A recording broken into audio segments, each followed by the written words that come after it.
BJP का भविष्य अब योगी मॉडल के हाथ में है और ये सिर्फ कहने के लिए नहीं है।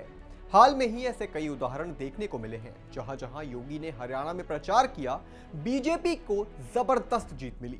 और यही कारण है कि बीजेपी अब चुनावी फैक्टर में योगी का भरपूर इस्तेमाल करने के मूड में है और इसी के तहत बीजेपी ने तैयार कर लिया है एक ऐसा प्लान जिससे महाराष्ट्र में भी होगी बीजेपी की प्रचंड जीत।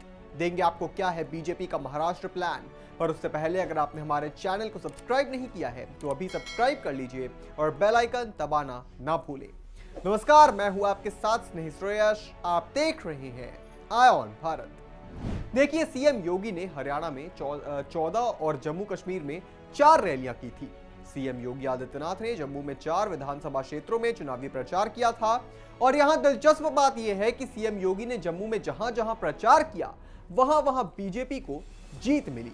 जीत का बीजेपी ने परचम लहराया। जबकि हरियाणा में सीएम योगी की 14 रैलियां हुई थी। 10 साल के एंटी इनकम्बेंसी के बावजूद भी सीएम योगी की रैलियां, उनकी वजह से बीजेपी उन सभी 14 सीटों में से 9 सीटों पर जीत दर्ज करने में कामयाब हो गई। मतलब साफ है कि योगी बीजेपी के लिए एक बेहद अहम फैक्टर है चुनाव जीतने के नजरिए से। और यही कारण है कि महाराष्ट्र का विधानसभा चुनाव जीतने के लिए बीजेपी ने हरियाणा में आजमाई हुई रणनीति को ही इस्तेमाल करने की योजना बनाई है। इसमें हिंदू वोटों का ध्रुवीकरण मुख्य एजेंडा है। इस योजना को अमली जामा पहनाने के लिए महाराष्ट्र में प्रधानमंत्री नरेंद्र मोदी, केंद्रीय गृह मंत्री अमित शाह और उत्तर प्रदेश के मुख्यमंत्री योगी आदित्यनाथ की धुआंधार चुनाव प्रचार करने वाले हैं। पीएम मोदी, शाह और योगी की महाराष्ट्र में 70 से ज्यादा रैलियां होंगी और इनमें धुआंधार प्रचार होगा। इसके अलावा महाराष्ट्र के गांव में ओबीसी बनाम मराठा फैक्टर को लेकर उपजे जातिगत संघर्ष को ठंडा करने के लिए आरएसएस के स्वयंसेवक को उतारकर हिंदू एकता का डोज पिलाया जाएगा।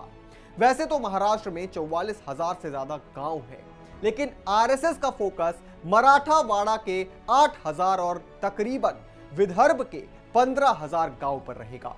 अब सवाल है कि बीजेपी तो शिंदे शिवसेना के साथ मिलकर चुनाव लड़ेगी, तो चुनावी तैयारियों में शिंदे की पार्टी का क्या रोल होगा?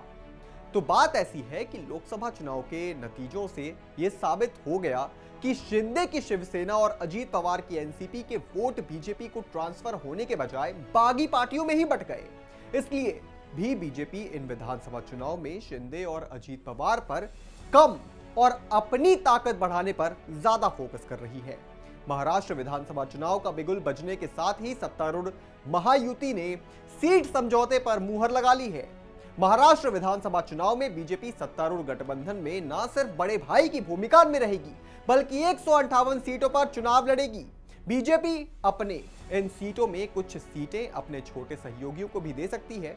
इनमें नवनीत राणा के पति रवि राणा, राष्ट्रीय समाज पक्ष आरएसपी नेता महादेव जानकर शामिल हैं। शिवसेना शिंदे गुट के 70 सीट मिलने की इन्हें उम्मीद है। एनसीपी अजीत पवार गुट को 50 सीट दी जाएगी। लोकसभा चुनाव में भी बीजेपी सबसे ज्यादा सीटों पर चुनाव लड़ी थी। 2014 में बीजेपी ने 260 सीटों पर चुनाव लड़ा था। 2024 में एक बार फिर पार्टी लगभग उसी स्थिति में आ गई है। हालांकि 2019 में चुनावों में बीजेपी 152 सीटों पर लड़ी थी। तब बीजेपी ने अविभाजित शिवसेना के लिए 124 सीटें छोड़ी थी। इतना ही एनडीए के अन्य सहयोगियों के लिए 12 सीटें रखी थी। बीजेपी ने 2014 में 122 और 2019 में 105 सीटों पर जीत हासिल की थी।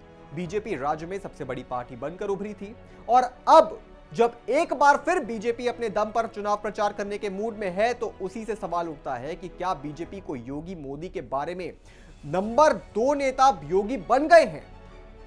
तो इसे जानने के लिए हमें मोदी और योगी के बीच के व्यक्तित्व और सियासत को समझना होगा।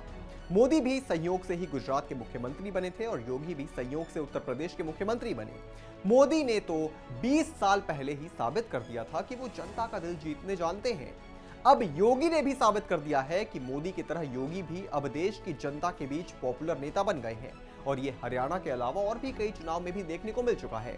जहां जहां मोदी और योगी साथ गए हैं, वहां दोनों के नाम के नारे एक साथ लगते हैं। बात अगर यूपी की करें तो CSDS के सर्वे बताते हैं कि यूपी में जिन लोगों ने बीजेपी को वोट दिया उनमें 41% ने सिर्फ योगी के लिए ऐसा किया है, यानी कि योगी के नाम पर बीजेपी को वोट दिया है। उत्तराखंड में भी बीजेपी की सरकार बनी, लेकिन जीत मोदी के नाम पर हुई। CSDS के सर्वे की माने तो 40% लोगों ने मोदी के नाम पर बीजेपी को वोट दिया। इसका मतलब है कि मोदी के साथ साथ योगी का भी वर्चस्व राजनीति में तेजी से उभरा है, और यही कारण है कि महाराष्ट्र में योगी के बिना बीजेपी का प्रभाव थोड़ा सा कम हो जाएगा। इसलिए बीजेपी ने हरियाणा के बाद योगी को महाराष्ट्र के चुनावी मैदान में उतारने का फैसला किया है। और जिस तरीके से महाराष्ट्र में क्राइम बढ़ रहा है, वहां की जनता भी ये जानती है कि इस वक्त महाराष्ट्र को सिर्फ और सिर्फ योगी मॉडल की जरूरत है। इस पर आप क्या सोचते हैं दोस्तों, हमें कमेंट करके जरूर बताएं। और भी तमाम बड़ी खबरों से जुड़े रहने के लिए आप देखते रहें आया ऑन भारत।